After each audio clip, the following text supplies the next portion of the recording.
Welcome to Positive Disintegration Podcast. This is episode 2, Overexcitability and Pseudoscience.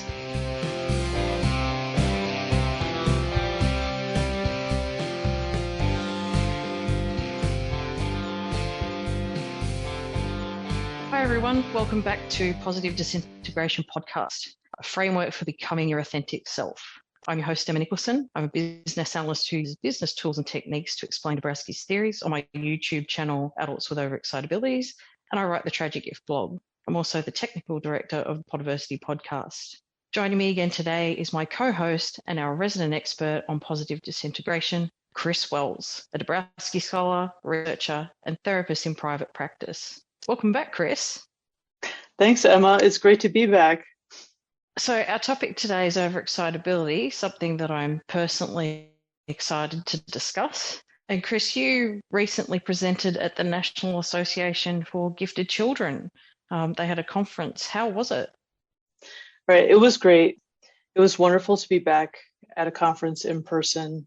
It was just kind of magical, to be honest. It was the best conference experience I think I've ever had. And my presentation went well, which was, of course, the most important thing for me. And I just was blown away by how many people wanted to talk about Dabrowski's theory, from whether they came to my presentation or they know me because of social media, or they heard a podcast interview, or they heard our first podcast episode. It was great. That's really cool. I'm really pleased it went well for you. So what was the topic that you presented on? Well, the title was Distinguishing Science from Pseudoscience, Overexcitability and the Gifted. And my session was a response to 2 years in a row at NAGC. There was a Confronting Pseudoscience in Gifted Education panel. In both years, they made the claim that Dabrowski's theory and overexcitability is that it's pseudoscience. And so my session, the whole point of it was to respond to that, to say that it's not pseudoscience, but that there have been misapplications. So you really kind of went out there to throw down the gauntlet, I guess, and also sort of clear up some myths. That's right. It did feel like I was throwing down the gauntlet. And I have to admit that I was a little disappointed that none of the critics came to my session to say anything. Were you hoping for a bit of an argy-bargy? A little bit, yeah. I was all psyched up for it. Ready for a fight.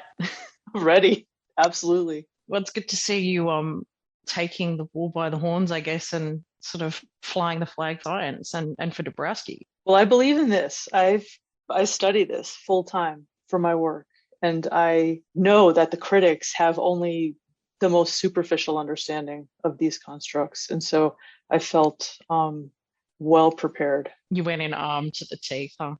That's exactly right. Yep. Cool. Well, that's awesome, because today we're going to talk about a lot of the topics that you covered in that presentation, and fresh from your battle. I'm sure it's all fresh in your mind as well. So I'm really excited to get into this topic with you today. Me too.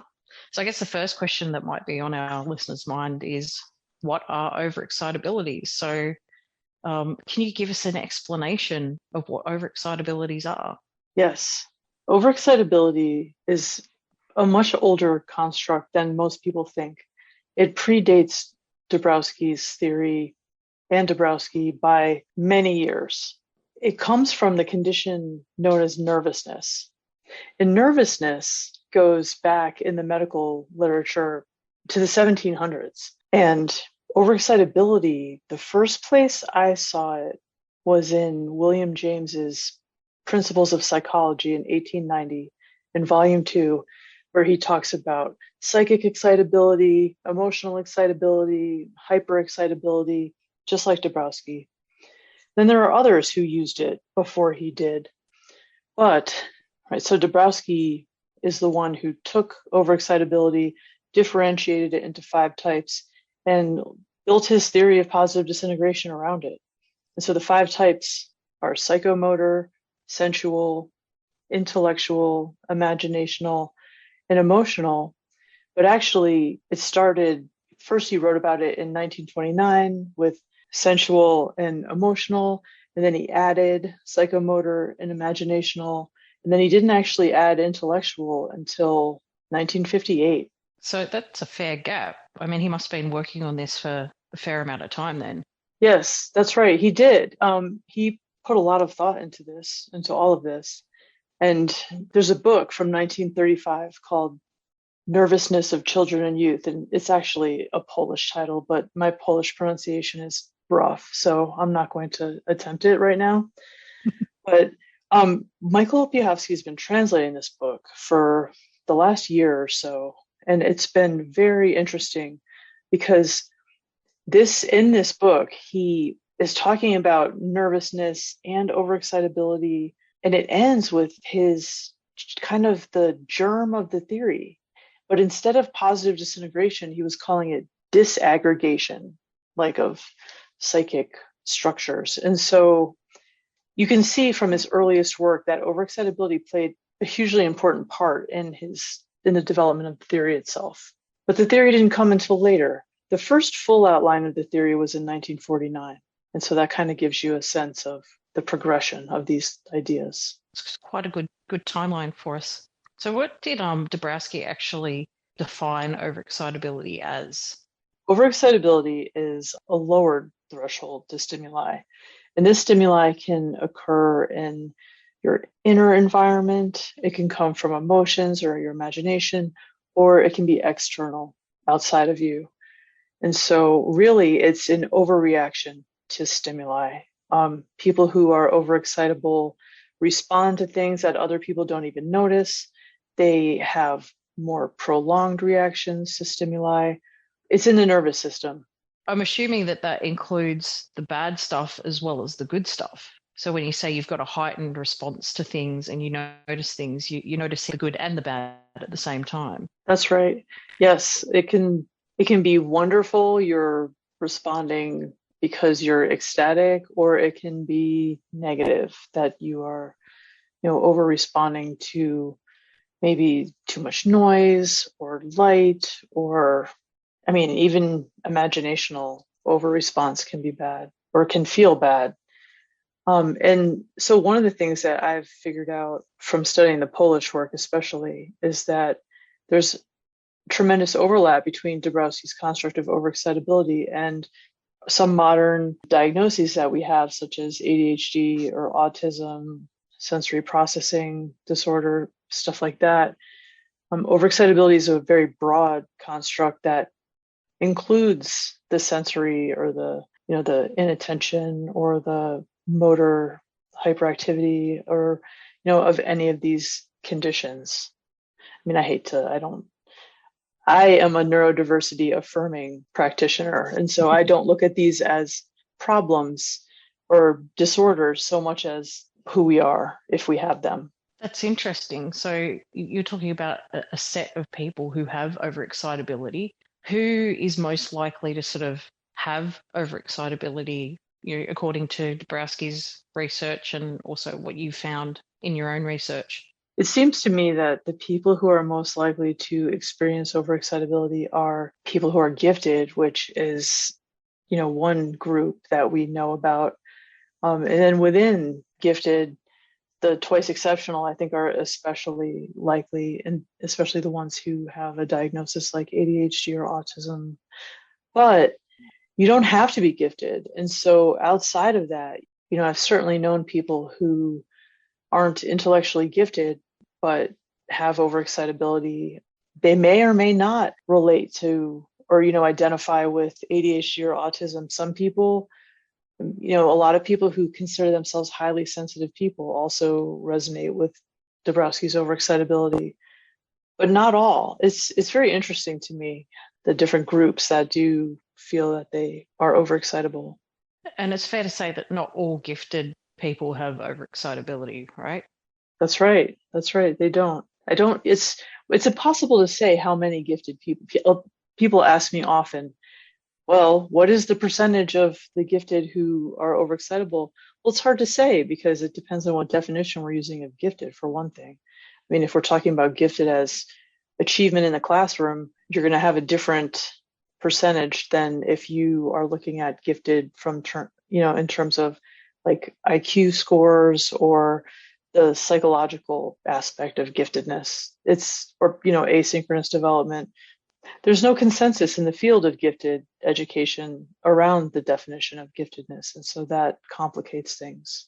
That's interesting that you bring it up, because then I guess it would depend on whether or not the person identified with traits of overexcitability or not, just whether or not they're gifted or fit in some other sort of box. Right. There are many manifestations of overexcitability. And the table of manifestations that we have that we use most often, which is in Michael Piechowski's book, Mellow Out, it's in other places, it's certainly not exhaustive. There are lots of manifestations of overexcitability that we have not captured in the literature yet at this point, I would say. But that just speaks to the fact that there's a lot we still need to learn about overexcitability, which is something that I said in my presentation last weekend. So on that note, you were kind of saying before that there's 5 areas. I think it'd be helpful to look at each of those 5 areas of overexcitability and some of the traits, because some of our listeners out there might identify with those as well, and it'd be good to sort of have an explanation of them. I know personally when I read through some of the traits, I went, well, I think I've got all 5 areas of that personally.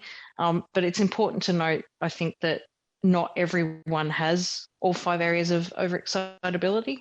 Everyone has their own combination of overexcitabilities. You can have a few, you can have all 5. Dabrowski considered it that you have a stronger developmental potential if you have more, and that emotional has to be either the strongest or as strong as the others. So there's some people that could have, one or more or a few areas.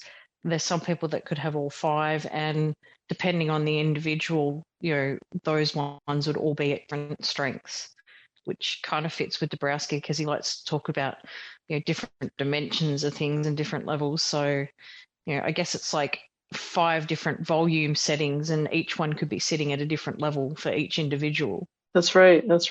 It's so highly individual. Let's talk about the first one, which is psychomotor. What does psychomotor overexcitability look like, and what are some of its features?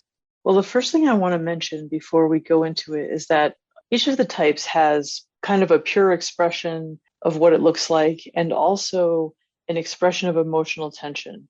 And so the only one that doesn't have an expression of emotional tension is the emotional type. So in psychomotor overexcitability, you have a surplus of energy, sort of the expression of it, which could look like rapid speech, intense physical activity, competitiveness, hyperactivity.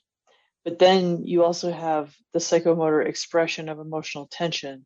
And this is where you'll see nervous habits like nail biting or tics. This is where impulsivity is, compulsive talking or chattering, the workaholism, acting out. Those are like the most common examples. Those are the most common expressions of psychomotor. For me, it sort of translates as, surplus of energy, and it's more likely to increase when you're feeling emotionally tense or excited. I know personally, when I'm onto a good idea, or if I'm feeling a bit stressed out, I pace a lot. And, I used to chew things. So you talk about those nervous tics. I used to be a big chewer of things, which is really bad. And nervous scratching when I get real stressed out. And sleeplessness, I found. So it's just like, when your brain's ticking and your emotions are ticking, your body just doesn't want to shut down. I'm also a pacer, and so is my son. And then for me, I was I picked or bit my cuticles on my fingers for years, and I have actually managed to stop that habit amazingly. But yeah, I hear you. I have these psychomotor issues. And also, like you said, it can become insomnia. But I feel like insomnia is a mixture of also my intellectual overexcitability, because my brain likes to wake me up in the middle of the night, like knock, knock. Oh, you're awake? Like, let's think now. Time to get working. That's right. Mine will translate that if I'm working on something exciting, particularly if I'm not doing my day job, but I'm doing something creative on the side, like my sleep hours will drop down to like 3 or 4 a night. So I'll be up all night working on something and thinking about it. And then as soon as the sun comes up, it's like, bing, we're awake. We just want to get back to work. We just want to work on that thing that we're obsessed with. That's right. I get that. Well, so let's go to the sensual overexcitability. Sensual, okay, also has the pure expression or the expression of emotional tension. And so it's really a heightened experience of sensual pleasure in this theory. It's interesting because Dabrowski didn't talk about what we would consider sensory processing disorder issues, or he really in the theory was talking about it from a positive point of view. So the enhanced sensory pleasure of like music or art, like delight in beautiful objects, seeing, smelling, just enjoying input from the senses. But we know that it can also be in these less pleasant ways too. It just hasn't been researched adequately in terms of the theory. We're really talking about, the 5 senses, sight, hearing, taste, smell, and touch. And I know there's some unpleasant stuff that comes with it, because I've heard a few podcasts where people start talking about being irritated by clothing tags. So that tactile sensitivity from touch, or, not being able to get the seams in your socks right, or even like light or sound sensitivity. Or for me, it's smell, actually. I have super smell, which is not fun because most things don't smell good. And so I don't enjoy being somebody who is like a super smeller. But my son has super hearing. And so, yeah, it's absolutely like any of these through the senses, it can be too much. It can. And so it can be wonderful, or it can be kind of like torture. And then there's also a sensual expression of emotional tension, like I mentioned. And this can look like overeating, buying sprees, or wanting to be in the limelight, which is an interesting one. And you see some fun examples of this in gifted kids who enjoy like their hams, who enjoy being the center of attention. And it can be, kind of hilarious. But I guess that can also lead to some more problematic habits as well. So particularly if you're a pleasure seeker, and you're trying to dull your senses, that can easily lead down the addiction slippery slope. That's right. And that is absolutely what I want to investigate more. From the research perspective, I have had issues with addiction in the past. I've been addicted to drugs. I've been addicted to gambling. And so for me, when I saw sensual overexcitability, I was like, oh, hello, addiction. Yes. So that's all right. I'm in the same boat, drugs and alcohol, and I have a, checkered past together. I don't know whether or not it sort of started as one of those, I want to experiment, those youthful stupidities, but certainly particularly with alcohol, it's been a long path for me to sort of operate without it, because it's quite easy to sort of, go, my senses are on fire, I just want to dull them down. Right. Yeah, I've learned to, have less dangerous things in my life for this. Like I have a weighted blanket now. I enjoy the way that calms my nervous system. Even for me, I mean, I must admit that like touch is a big thing for me. I'm a big hugger. I don't like touching people that I don't like, but when I see friends and family, I'm always in for a hug, just because I don't know, for me it brings me so much joy. Me too. I haven't always been, but I am now as an adult. And yes, at the conference last weekend, it was nice to hug people. It was very nice. And also, I guess you got that little being in the spotlight hit as well from doing your presentation and having it so well received. It was so nice. It's true. But yes, I actually was one of those kids that enjoyed being in the limelight when I was young. But then I went through a long period where I just was super anxious and did not love it. It's a bit of a double-edged sword. Yeah, and these things can come and go. I think it's important when we're talking about overexcitability to remember that you don't just have it and it looks one way your whole life. Like these things, So Dabrowski, he talked about overexcitability in terms of narrow and broad. And so the narrow kind is more problematic. It's not developmental. And the broad or global type kind of takes over your whole psychic structure. I mean, that's how he would say it. And it is developmental. It's more positive in terms of the conditions for growth in the theory. But I guess I'm probably jumping ahead of things with that. But I just wanted to mention it's not a static thing where it's like, oh, you have overexcitability, it looks this way, it's going to look that same way 20 years from now. It can change and evolve and transform. It can also become narrow. And so, like, an example of this is when I was young, I had this traumatic experience when I was 20 that I talked about in my presentation, actually. But the thing is, being traumatized caused my emotional overexcitability to become narrow. And so for the first time in my life, I was kind of afraid to leave the house. I was agoraphobic. And so whenever you start to experience phobias, that is a narrowing of your overexcitability. It's not helpful to have phobias. Anxiety, though, or depression would be global kinds of emotional overexcitability. And so here we are seeing that these things that most people think of as negative are actually positive in this theory. What are some of the other aspects of emotional overexcitability while we're on that topic? Okay, yeah. So emotional overexcitability is the type that has the most manifestations and is the most important, I would say, in the theory, because it's like the driver of development, I think. Empathy in Dabrowski's theory is hugely important. It's hard to even tackle because it looks so many different ways. I'm gonna stick with like the table of manifestations that we've been using as I've been describing them. Feelings and emotions are intensified. So you have extremes of emotion. You have complex emotions and feelings. You can identify with other people's feelings or feel their feelings. You have awareness of a whole range of feelings. And then there are strong somatic expressions, a tense stomach, blushing, sweaty palms. Your heart is racing or you're flushing.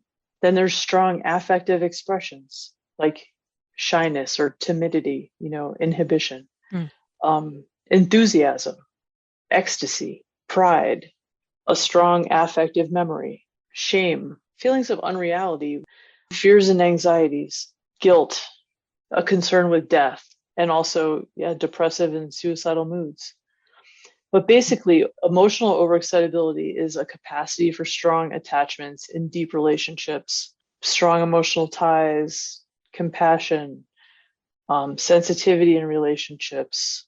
Because I think that's important to call out, because people are probably listening to this list of things to saying, oh, fear and guilt, and they might be thinking, well, everybody experiences those. But I guess the defining part of emotional overexcitability would be that it's stronger and probably more frequent than normal. So you're reacting to things in a stronger way that other people might sort of brush off. Well, and let me tell you, I think it's very clear that not everybody experiences shame. I mean, that's a good point. I am thinking right now of people who should feel shame and don't. And so it's certainly not a given. And I would say the same thing for guilt. I mean, a lot of people do feel guilt and shame, but not everybody. And of course, we're talking about Dabrowski. So there's levels of overexcitability. There's levels of guilt and shame.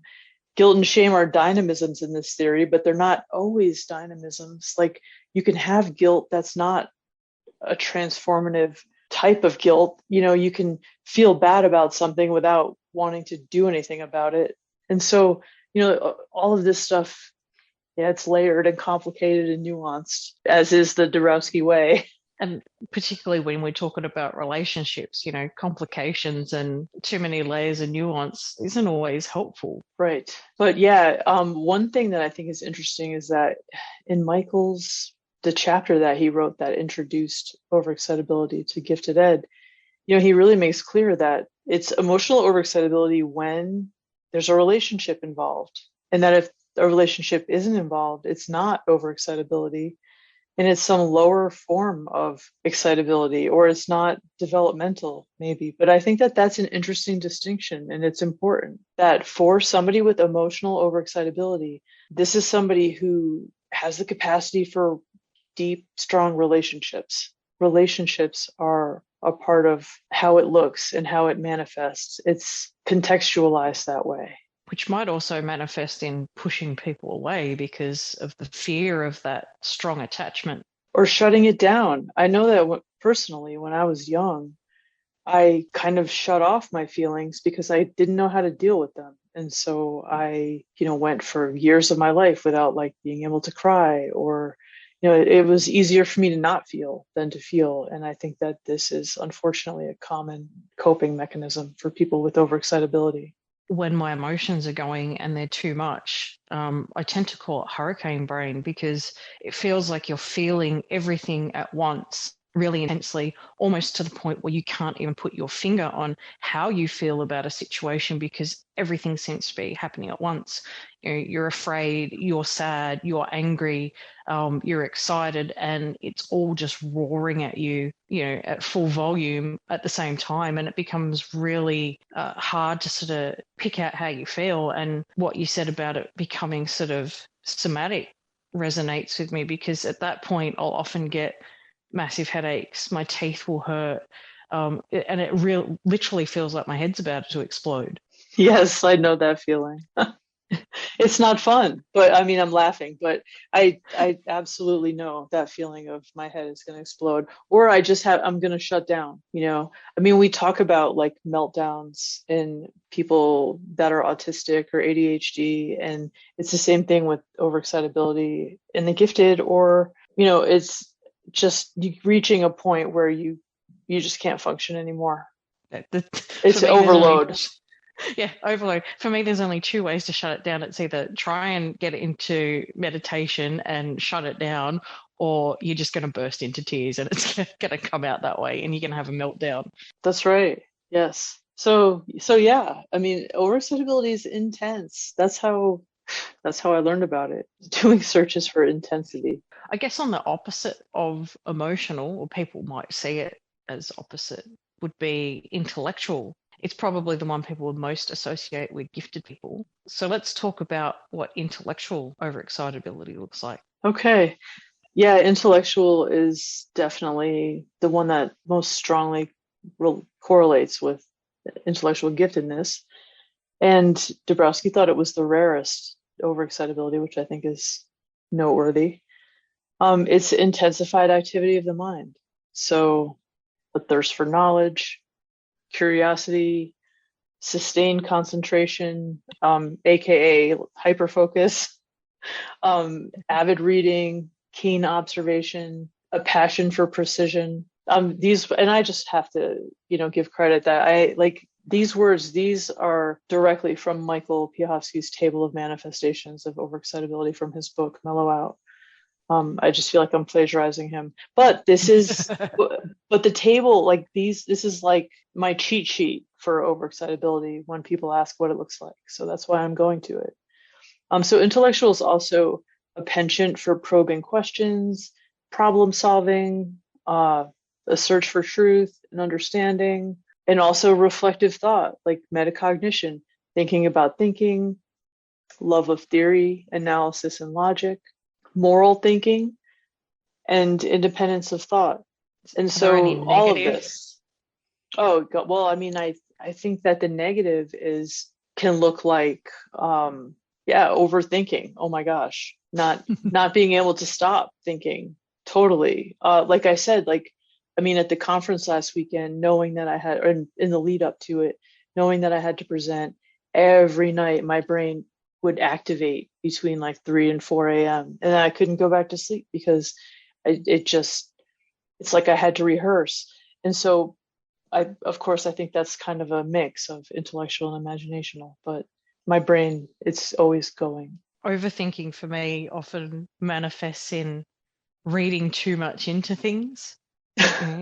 Yes. Either reading too much into things that people say offhand, like, what did they by that? Did they mean this? Like, were they just said a straight sentence and you think there's like 500 layers between the lines, or watching a movie or reading a book and seeing all this meaning in it, or other people like, it's just fiction, like let it go. Like, yes, but you don't understand about this character, which is good for like doing literary analysis and stuff, but when you're just trying to watch a movie with people and you're seeing and reading all sorts of things into it, they're not picking up, you come across as a bit of a weirdo sometimes. Yeah, I was just thinking while you were describing that people do not appreciate intellectual overexcitability in others. I think that it's one of the types that can be really annoying for other people who are not so intellectual. Particularly if you're racing ahead. The one thing it makes me think of is Tony Stark.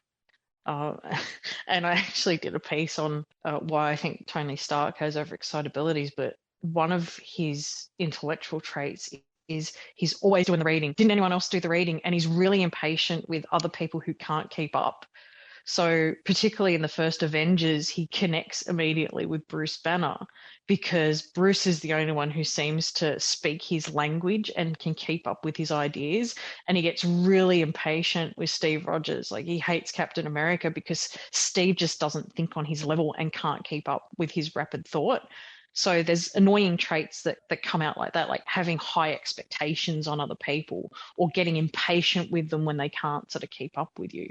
Right. I loved your piece on Tony Stark. I thought it was great. It makes you a bit of an asshole, actually, because you just get impatient with everybody who doesn't want to, even people who don't want to discuss things on your level because they're not interested in it. You become frustrated because no one wants to, talk in depth about Marvel characters and stuff. I don't know. Yeah, it's a challenge. If you have intellectual overexcitability, it's not easy to find other people who can satisfy your need for, mental stimulation and being able to talk about your area of interest. I was going to say, thankfully now there's things like Facebook and social media where you can kind of connect with people who've got interests in those sorts of things.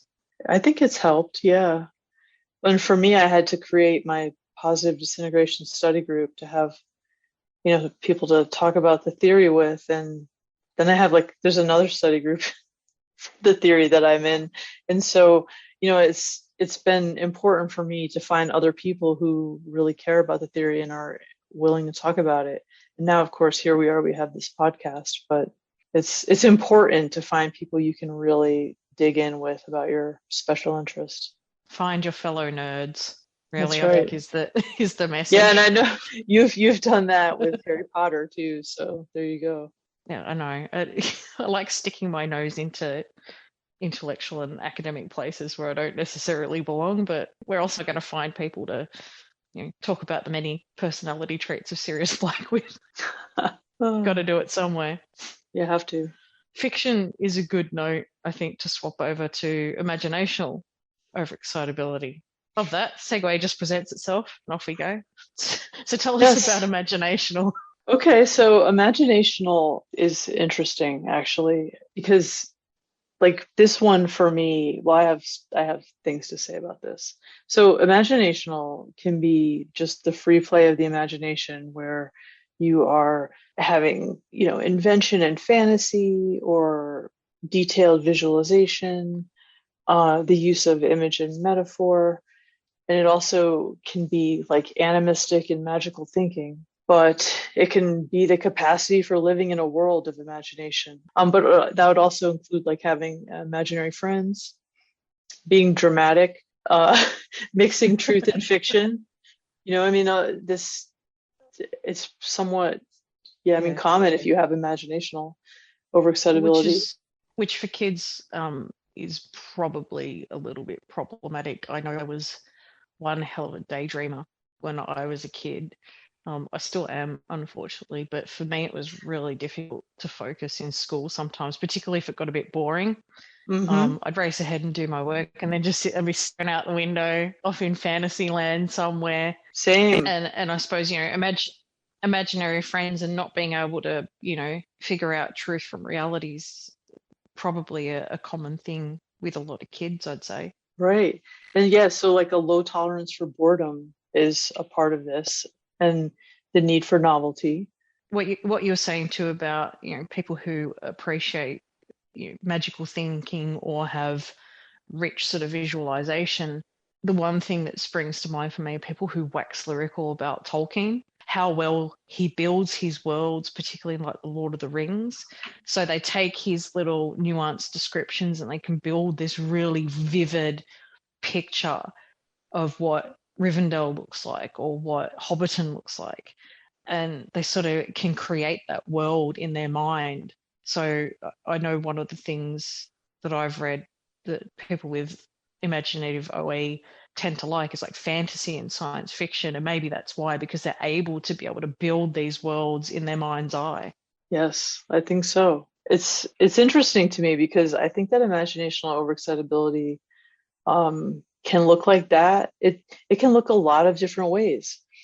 It can be around this kind of world play, or it can be like the only part that we haven't talked about yet is the expression of emotional tension aspect. And here we would have, catastrophizing, always imagining the worst thing that can happen. And this is where anxiety lives, right? Like, that's me. Like this combination of imaginational and emotional can be really problematic. I can tell you 15 ways today the world will end. Don't you worry about that. That's right. So yeah, I mean, so that's kind of a downside of it.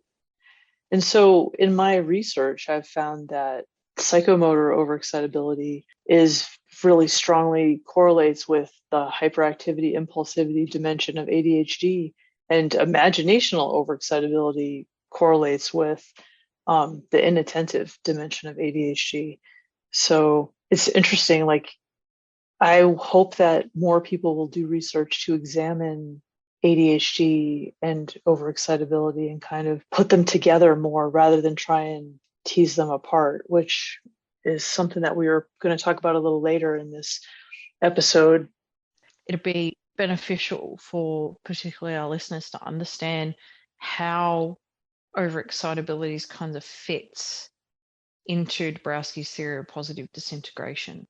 Because I think it's important to know that it's not just some standalone sort of construct. It's actually got a place within positive disintegration. True. Although it can stand alone too. Like, we can absolutely understand overexcitability without bringing in the whole rest of the theory, but we do want to bring in the rest of the theory because, this is positive disintegration podcast, so we're not trying to.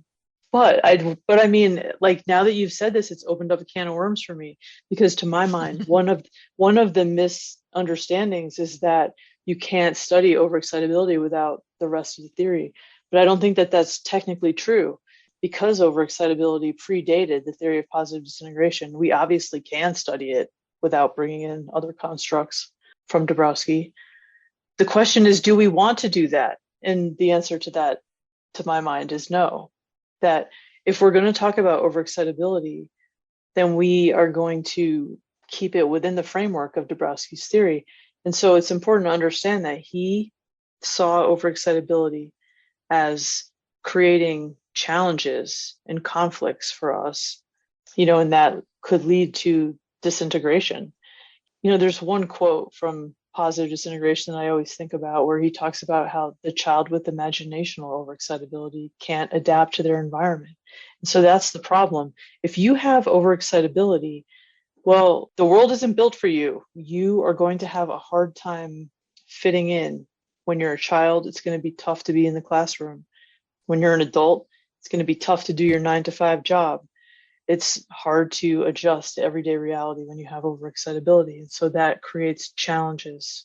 That's where the positive disintegration comes from. And so, the unilevel or the multi-level disintegrations. So the overexcitabilities are the raw material that produce the dynamisms in this theory. It almost gives it a beneficial quality. From my understanding, it's like, otherwise you've got these overexcitabilities. What are they good for? Well, your answer's in the theory of positive disintegration, because this is the power of it. And if you can direct it and use it to, question your values, you've got that developmental potential. Whereas otherwise you might just say it as, it's just another, almost neurodivergent thing that might be a hindrance in your daily life. And once you get past that sort of, well, how is it inhibiting me? Positive disintegration for me is the why behind it. Right. And you're making me think too that like the overexcitabilities are kind of the foundation for a multi-level experience of reality. And so if you have overexcitability, then you are taking in more, you're processing more, like you just have a different capacity for stimuli than somebody who doesn't have it. And so he, like Dabrowski, saw that as kind of the foundation for a multi-level reality. So, Chris, you've been sort of studying OE for a while. Tell us about your studies in OE, because I really want to get onto some of the topics about the myths and whether or not studying overexcitability is actually scientific. So I came to overexcitability because I was doing a personal research project and I was trying to understand my history of being gifted and also ADHD. And I saw myself as being mentally ill, right? Like it's a long story, Yeah. but that's how I came to it. And so it took me a while to really start digging in. But once I decided I needed to study Dabrowski's theory, I was becoming friends with Michael Bihovsky. Like we were writing back and forth to each other. He helped me write a paper, in his capacity as an associate editor of a journal. And just being in contact with him made me want to read all of his work. And so that's how I started. I read all of Michael's work, including his second dissertation. I mean, I really dug in, read both editions of his book, right? So then I had to read everything Dabrowski wrote, and I am still working on that because a lot of it's in Polish. And so I had to start learning Polish. And so it's almost 5 years now that I've been learning Polish, and I'm getting there. That's commitment, man. That is commitment. It's commitment. And so, right, like I'm still learning, but I'm getting there. I can read children's books, and I actually am better at reading Dabrowski than I am at reading children's books because I've like memorized so much of his technical language. But so then I had to study the overexcitability research, and then I started examining Dabrowski's data and Michael's overexcitability data, and it's just been years of this at this point. But along the way, I read the criticisms about overexcitability. I read these papers in Gifted Ed saying that overexcitability is really openness to experience, and that Dabrowski's theory that it's no longer relevant, or that it can just be replaced by the 5-factor model.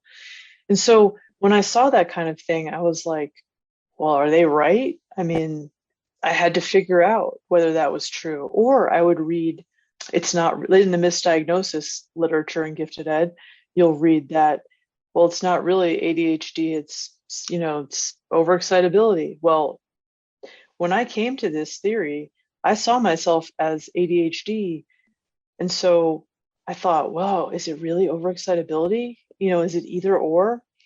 And what I've learned is that it's not either or. Overexcitability is the broad construct that encompasses ADHD.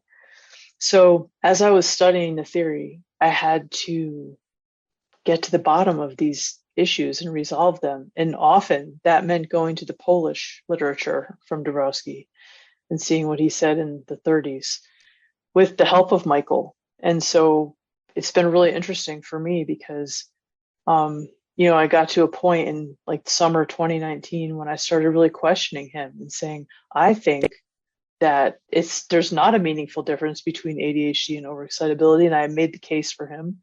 And we kept digging into the Polish literature. And we just had a chapter come out this summer together where he has his name on a chapter saying that this is true, that we can no longer try to say that it's either or. It's kind of a big deal. It is a big deal. And I think particularly with some of the stuff that you're working on, you're really sort of honing in on the scientific sort of side of it. When you talk about Gifted Ed saying, oh, we don't need this theory anymore, I think a lot of the reasoning behind that, I think from the critics would be that it's not particularly, quantitative science. But you sort of argued the case against that. Yeah, here's how I see it. The critics in gifted ed who are saying that this theory is pseudoscience, they have not approached making that claim in a scientific way. I see this as I have just spent the past like 6 years of my life studying this theory, like every day almost. I've had to force myself over the last few years to take Christmas off. You know what I mean? In Christmas 2016, I spent hours that day coding overexcitability data in, qualitative data analysis software. And so my approach to studying Dabrowski's theory has absolutely been scientific. It hasn't necessarily been quantitative research. I'm a qualitative researcher, but that doesn't mean that I haven't also examined quantitative research as part of what I do. And so essentially, what I'm saying is that I don't want to be a jerk about this, but the people claiming pseudoscience have not actually studied this theory. I would bet that none of them have ever even read one book by Dabrowski, let alone several. And so until they have a better grasp of Dabrowski's theory, I think that they should stay in their lane and stop saying this because it's simply not true. Science is cumulative and science is useful. We have decades and decades and decades of research and work on this theory. It's not all perfect. Maybe it doesn't all meet their criteria of what science should look like, but the fact is, it is scientific and there's a ton of it. And then the useful criterion, well, obviously, when Dabrowski's theory is no longer useful, it won't be serving a purpose anymore. But I can tell you that I have a never-ending stream of people contacting me because they want to study this theory, they're graduate students, or because they are using it in their practice and they want to know more about it, or they've just learned about it and they've recognized themselves in it and it's meaningful to them. When those things stop happening, Dabrowski's theory will no longer be relevant. But I can tell you that we're a long way from that happening right now. As long as it's resonating with people so strongly, then there's a case to keep studying it. That's right. And we have to study it. So another thing is, in order to prepare for my presentation, I did read quite a bit along with my colleague Frank Falk because we worked together on this session. And I just want to mention Frank because he was really helpful with me and he did a lot of the reading around what's the difference between science and pseudoscience. And really what we learned as we kind of delved into the philosophy of science literature is that when you look at, the problem of demarcation between science and pseudoscience is a legitimate problem. It's not always easy to tell the difference, but there are hallmarks. And unfortunately, there have been misapplications and problems in the gifted ed literature and in the gifted ed research when it comes to overexcitability. And so we have to acknowledge that there are some people who are unable to take evidence and data and change their minds. I have people in mind right now where I've said to them, look at this data. We can see that not all gifted people have overexcitability, and yet they can't seem to integrate this knowledge and change their beliefs. So that kind of person is a pseudoscientist. And that's a big problem too for people that are just sort of new to the theory and coming at it, like maybe they've sort of read about overexcitabilities and it's resonated with them and they're trying to figure out, who to read and what to believe. And that could be really problematic when you don't know who's just talking out of their ass, I guess, and who's actually gone and done the research and looked at the data and the analysis behind it. That's right. That it can be problematic. And certainly that's something that we're dealing with right now. Yes. So are there any big myths that you want to call out for people that are sort of floating around there? Any particularly large pieces of bullshit that you want to point your finger at? Oh my goodness. Well, while you're throwing down gauntlets, let's do it. All right. Well, some of them we've already talked about. The idea that ADHD is different than overexcitability. We have to stop saying this. Again, overexcitability is the broad construct, and it encompasses the hyperactivity and the inattention and the impulsivity that we see in ADHD. So yeah, that's a big one to my mind. It's very important to me as somebody who identifies as being ADHD. I want people with ADHD to investigate Dabrowski, to look into positive disintegration. I believe that they're going to recognize themselves just like gifted people do when they come to this theory. The next one is that overexcitability can be used to identify giftedness. It makes sense because when you examine the history of overexcitability and gifted ed, this was a big area of research in the 90s, especially. There were many dissertations. Cheryl Ackerman is one researcher who really investigated this. And I mean, the outcome was that overexcitability is not a reliable way to identify giftedness because it's not only for the gifted, but this is, I mean, research, the whole point of it is to figure these things out. And so that was figured out, but a paper just came out last year that suggests that we could use overexcitability to identify the highly and profoundly gifted. And that's just not true. There's no reason to think that we should be using overexcitability to identify the highly and profoundly gifted, especially when the only type of overexcitability that clearly correlates with that population is intellectual. And so the research that we've examined at the Gifted Development Center shows that there's only one type of overexcitability that clearly increases in strength with intelligence, and it's intellectual. The other four, there's just not a meaningful difference there. Like you can have it at lower levels of IQ too. It's not, God, this even gets into the issue of like IQ and giftedness. And it's a whole path that we don't want to go down in this episode. But it seems though they're like using a perfectly good tool for something it's not intended to do, and then complaining that the tool's no good. And for some reason, I've got this mental image: you can't find your screwdriver, so you grab a butter knife to try and undo a screw, and sometimes it works, and sometimes it doesn't. And you bend your knife, and you go, "Well, the knife is useless. It doesn't work." It's like, yeah, you're supposed to use it to cut things, not to, remove screws. That's right. And it's like, you're just complaining about you've got a tool that's not meant for that purpose, and then bitching when it doesn't do that purpose it's not built to do. Yes. And so absolutely, we want people to stop thinking of overexcitability as connected to gifted, and to think of it, open your mind, think of it more in terms of positive disintegration, or, even like neurodivergence. I look forward, we're going to write a paper about like kind of following up on this presentation to try and catch this in the literature and say, hey, because there's no place right now where this has been really made clear except in my own work that has come out this year. And so I'm glad that we're getting a chance to talk about it here, but it also needs to be like a part of the gifted literature. And so the next one that comes to mind for me when it comes to like myths and misunderstandings is the idea that overexcitability can only be understood within the context of the theory. You can understand overexcitability and not know anything else about Dabrowski's theory. However, that's not recommended. Because Dabrowski's theory is meant to be kind of an alternative framework to mainstream psychiatry or psychology, then overexcitability is also kind of an alternative. Like when we are identifying with overexcitability, we're choosing to be more positive in our view about these challenges. We're not trying to pathologize or look at it from a deficit perspective.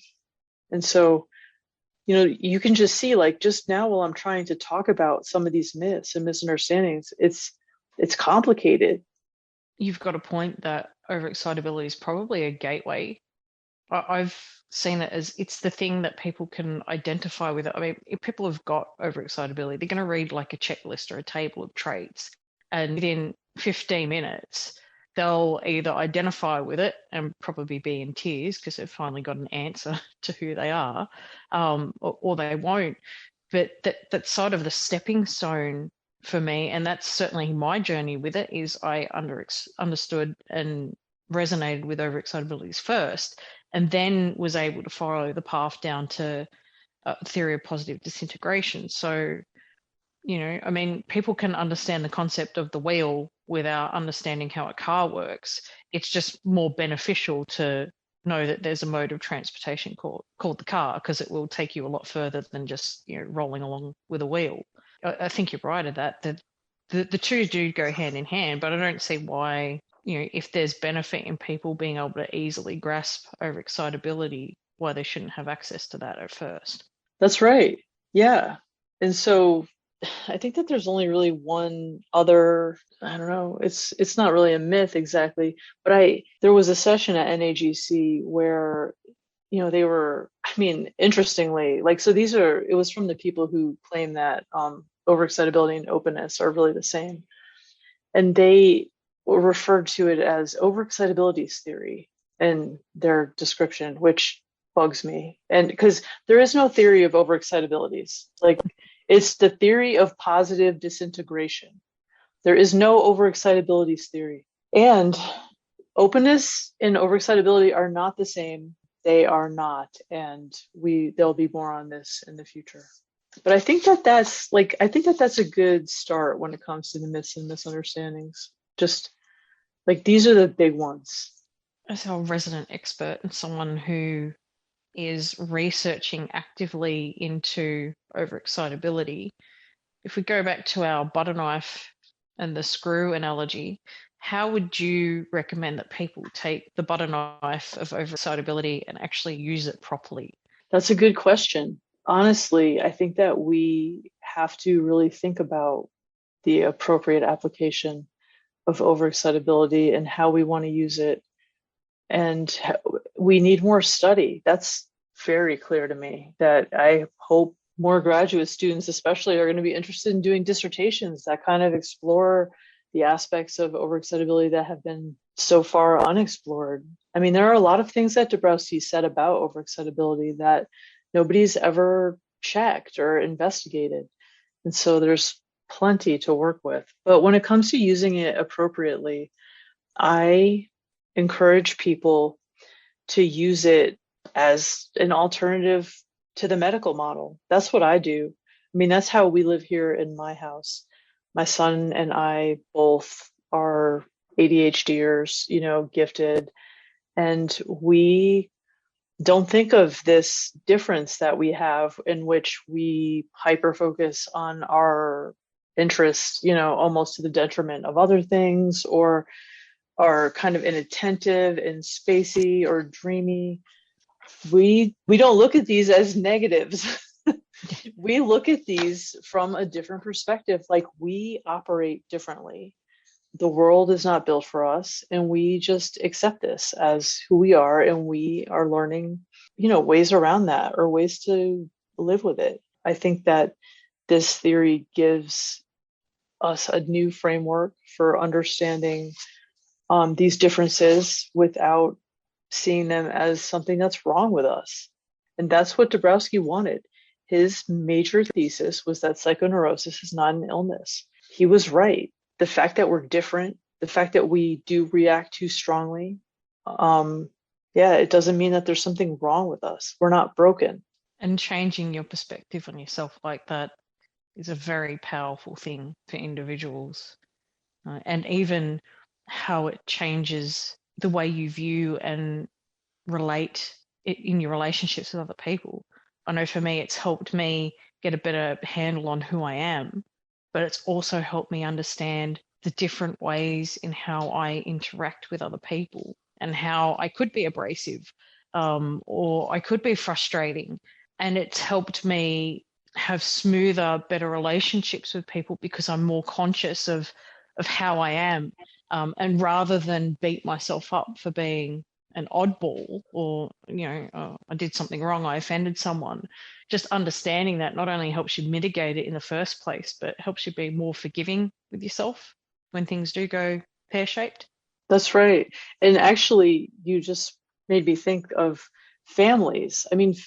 Many clinicians that I know who use overexcitability in their practice, as therapists, when they're working with a family, they say, okay, well, let's look at how the overexcitabilities in this family are different. Like maybe dad is very intellectual with a kid who's very emotional, maybe mom, I mean, when you look at the overexcitability makeup of the different members of a family, especially a gifted family, then you're going to have a better understanding of some of the conflicts that you have in certain relationships, or maybe why it's harder to connect between this parent and child or these siblings, or and so it's very useful when it comes to understanding our makeup within a family. And I think that's probably one of the best reasons to continue to study it, is if it makes people's life easier and it makes it easier for people to have better relationships, with their loved ones. What could be a more worthy goal? That's right. Thanks, Chris. I think that's a lovely note to end on. I agree. I thank you, Emma. I think that this was an important topic for us to really delve into. And so I appreciate you. Me too. I feel the same. I appreciate you, and I appreciate all your expertise as well. So in the show notes, we're going to link to my chapter with Michael that I mentioned, Re-examining Overexcitability, a framework for understanding intense experience. It was in the Cross and Cross Handbook for Counselors Serving Students with Gifts and Talents.